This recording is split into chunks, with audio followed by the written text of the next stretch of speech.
Oo naman pare, kasi tandaan natin siyempre ang tao anytime pwede retire. At pwede rin mag-comeback like si Idol Michael Jordan, 'di ba? Pare Yes, nag-retire, lahat yes. tala halos maiyak-iyak ako doon eh. Oo, Sabay oo. biglang nag-comeback eh, nag-baseball, nag-comeback eh. So na maraming natuwa. So ito pare, hindi naman to katakataka kung siya magka-comeback. At saka pero ito sa takbo ng sitwasyon ni Christian na decorated na player pare, ang titindi ng mga Hindi credentials pare, ito. ang inikutan niya lang na team puro San Miguel eh. Oh, Mhm. San Miguel, Northport, GSM, Terra Firma.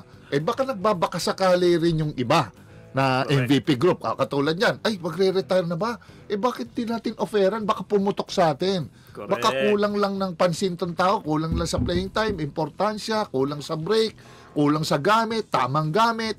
Baka different culture, different environment. Pwedeng ganun eh. Kaya yan, titignan ng ano yan, ng MVP group yan. Kaya, ay man yung offer niya, kung baka kagatin, kung hindi, di retired siya. Yun lang naman ang tinitignan ko. Ito, pwede mo sabihin naman pare na si Stan Hardinger, ano na to pare, he's a superstar in his own right. Correct. Magaling to, superstar na to pare, pinagkaguluhan na to. Kala ko nga to, forever na dito sa GSM nung dumating kay Coach Tim eh. Pero sa ibang pagkakataon, alam mo si Coach Tim, lagi kung ano sa ikagaganda ng team, babalasa yan. At saka pare, alam mo yung sitwasyon naman pagdating sa mga trade, ano yan eh, yung kahit na sabi mong retirado ka, in perpetuity, na it's a lasting and forever ownership.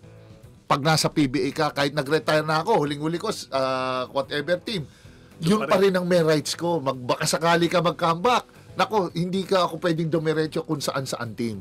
Yun ang basa ko dyan kay si Stan. Baka ma-offera nila. Eh, yung tao, 30 plus years old, anong gagawin niya sa abroad? Kung lalaro ka din, ito. Kung maganda offer ng MVP group, bakit hindi niya papatulan, di ba?